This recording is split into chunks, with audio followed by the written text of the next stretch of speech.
Nous allons maintenant voir comment calculer ou déterminer l'intersection de trois plans, ou éventuellement d'une droite et d'un plan, ça dépend vraiment comment est présentée la chose dans l'énoncé.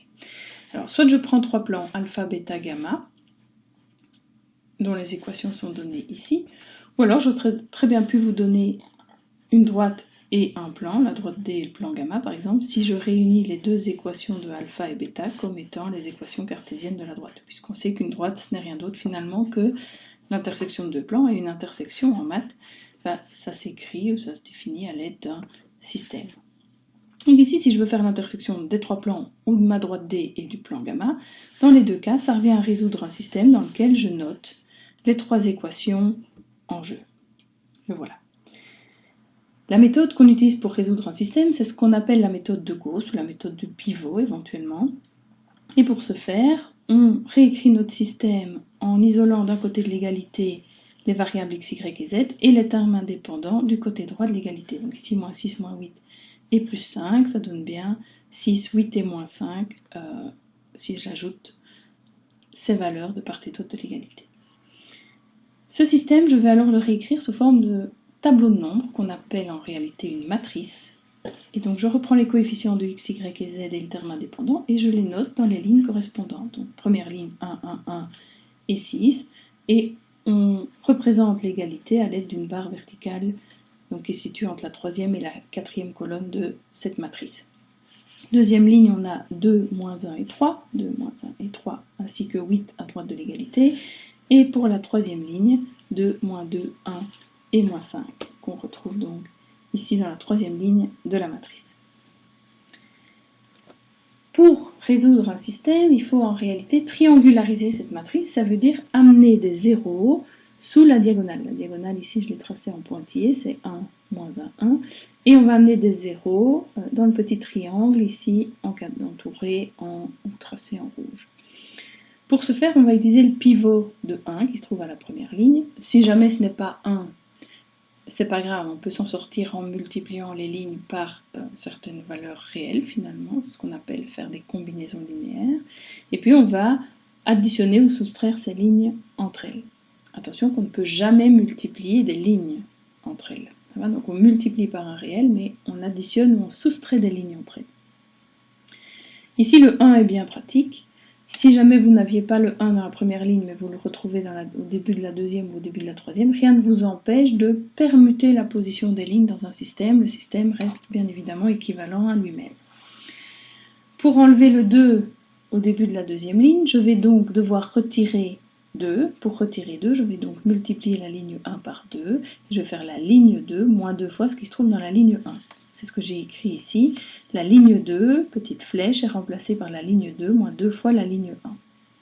Donc si je fais 2 moins 2 fois 1, ça donne bien le 0 qui se trouve ici avec le petit bonhomme. Deuxième colonne, j'avais moins 1 dans la deuxième ligne. Je lui retire 2 fois 1, donc moins 1 moins 2 fois 1, ça donne le moins 3 qui se trouve ici. Le 3 de la deuxième ligne, je lui retire 2 fois le 1 situé juste au-dessus dans la première ligne. Donc 3 moins 2, ça donne 1. Et pour les termes indépendants, on avait 8 dans la deuxième ligne, je dois retirer 2 fois le 6. 8 moins 2 fois 6, ça donne bien moins 4. Tant que j'y suis, je fais la même chose avec la troisième ligne. J'ai également un 2, donc je vais retirer aussi 2 fois la ligne 1. Ce n'est pas toujours le cas, hein. Ici je fais en fonction des chiffres qui sont dans ma matrice. Donc 2 moins 2 fois 1, ça fait bien 0. Moins 2 fois 1, ça va me donner moins 4. Le 1 de la troisième colonne moins le 1 de la troisième colonne, mais dans la première ligne, donc ça fait 1 moins 2, ça va faire moins 1. Et puis moins 5 moins 2 fois 6, ça va donner moins 17. Alors ne faites pas attention aux petits chiffres que j'ai déjà écrits en dessous, je vais vous expliquer pourquoi ils sont là. Puisque en réalité, je dois amener un troisième 0 à la place du moins 2 dans le triangle qui était entouré en rouge, eh bien je vais devoir utiliser la ligne située juste au-dessus, à savoir la ligne 2. Pourquoi? Tout simplement parce que comme j'ai déjà 2 zéros, si je retravaille dans la troisième ligne en repartant de la première, le 0 qui était ici tout en bas à gauche va être transformé, ce qui ne m'avancera pas des masses. Donc la ligne 3, je vais amener un 0 au niveau du moins 4 en utilisant le moins 3 situé juste au-dessus. Je vais utiliser cette fois-ci un petit peu le moins 3 comme un pivot. Sauf que entre 3 et moins 4, on pourrait multiplier par un nombre fractionnaire, ce qui n'est pas forcément chose aisée. Donc ce qu'on fait, c'est qu'on multiplie la ligne 2 et la ligne 3 de sorte à avoir un commun multiple entre moins 3 et moins 4. Un multiple entre 3 et 4, c'est 12 ou moins 12. Donc ici, je vais faire le choix de multiplier par exemple la ligne 3 par 3. Donc si je la multiplie par 3, j'ai toujours bien 0 pour le premier, moins 4 fois 3, ça fait moins 12, moins 1 fois 3, ça fait moins 3, et moins 17 fois 3, ça fait moins 51. Évidemment, ces chiffres, je les ai écrits ici en tout petit, ils ne font pas partie de la matrice, c'est vraiment pour aider au calcul mental qui va suivre.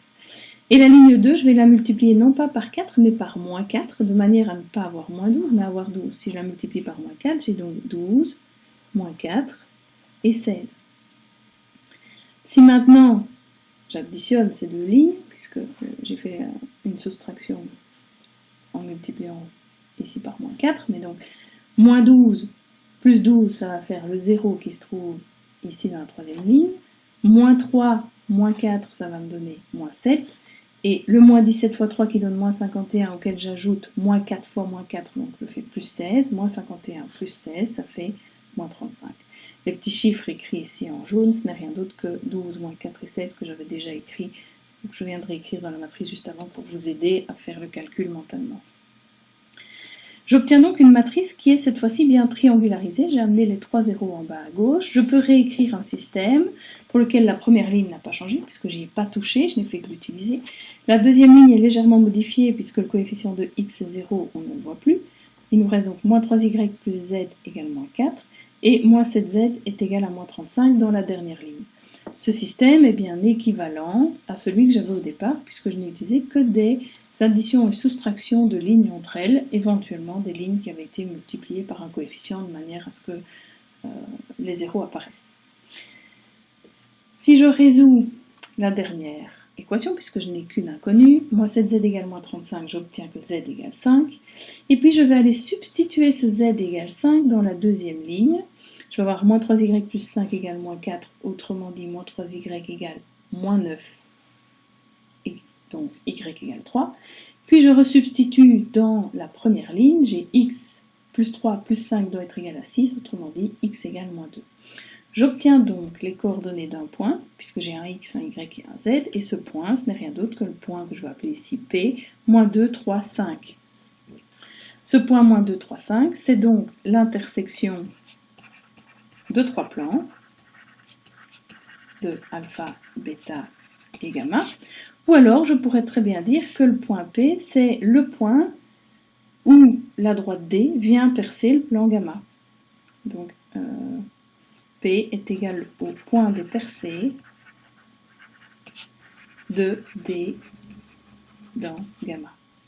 Voilà, c'est deux interprétations possibles du système que j'avais obtenu en fonction de l'énoncé que je vous avais donné au départ.